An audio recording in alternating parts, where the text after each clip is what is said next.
Hi readers, welcome to another day of reading and fairy tales. So for today, we are going to be working on a different part of our story.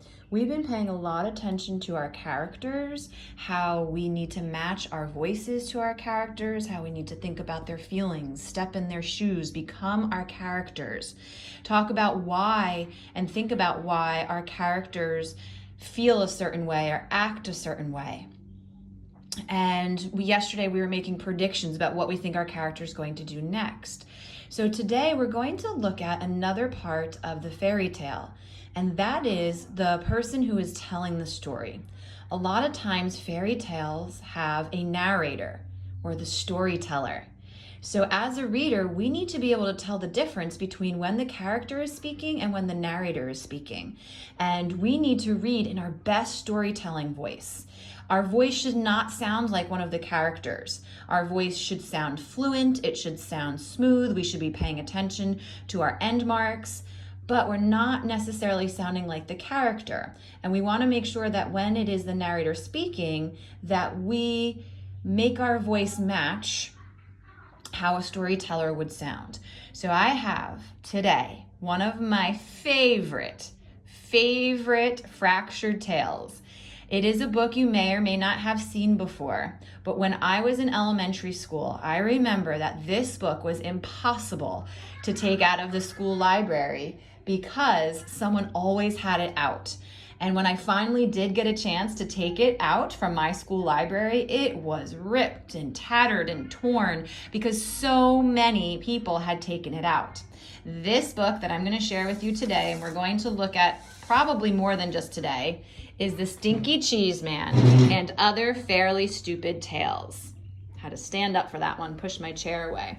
So this is actually a collection of fractured fairy tales. You can see down here in the corner, we have Chicken Licken, The Really Ugly Duckling, The Tortoise and the Hare, Cinderumpelstiltskin, Little Red Running Shorts, Jack's Bean Problem, and much, much more. My favorite story in here is The Stinky Cheese Man. So why don't we go ahead and take a look. And I would love to share that story with you today, but I will be sharing many stories from this book with you because it is such a great book. I love the illustrations. I love the way the stories are told and how the fairy tales are fractured. It's just an incredible book. If you ever have a chance to take it out from the library or if you're buying any new books, this is a great one. It's a really enjoyable and it makes me laugh. So this is The Stinky Cheese Man. And as I read this, I am going to make sure that when the character is not speaking, that I'm reading in my storytelling voice. I know that a character is speaking when I see those quotation marks. That is when my voice changes to match the character. And as a reader, I need to be able to go back and forth between storyteller and character. It's going to help me become a stronger reader, and practice makes perfect. This is based on The Gingerbread Man, but it's called The Stinky Cheese Man. Once upon a time, there was a little old woman and a little old man who lived together in a little old house.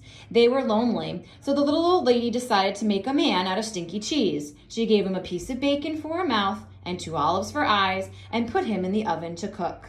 So I'm just reading that as the narrator, telling the story. When she opened the oven to see if he was done, the smell knocked her back. "Whew! What is that terrible smell?" she cried. So with that point is when I put some more excitement or more feeling into my voice because I'm noticing the character is speaking, there's exclamation points, she's been thrown back because the smell is so bad. So I'm practicing all of those strategies we've been doing the past 2 weeks.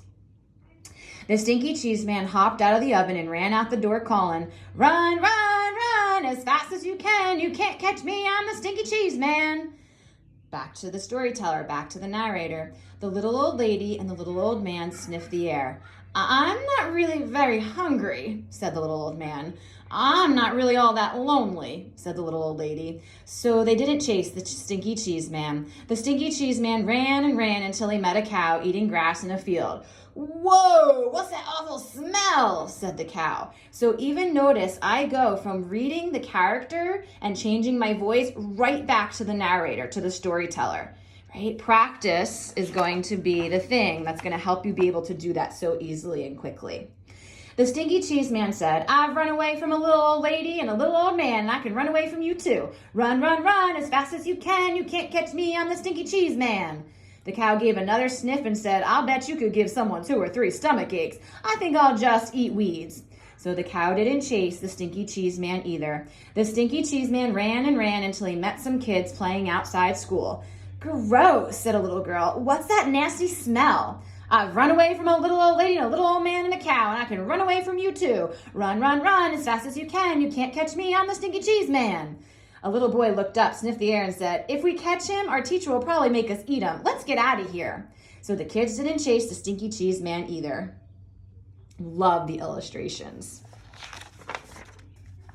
By and by, the stinky cheese man came to a river with no bridge. How will I ever cross the river? It's too big to jump, and if I try to swim across, I'll probably fall apart, said you-know-who.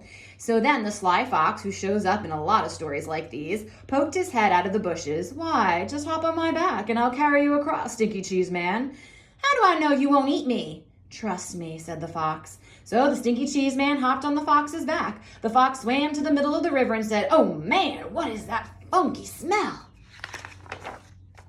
The fox coughed, gagged, and sneezed, and the stinky cheese man flew off his back and into the river where he fell apart. The end.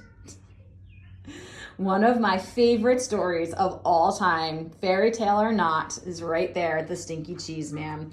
So readers, when you are reading fiction, especially fairy tales, please remember that we need to be reminded that it's not always the character speaking, that a lot of times there's somebody else narrating the story, and we call that person the storyteller.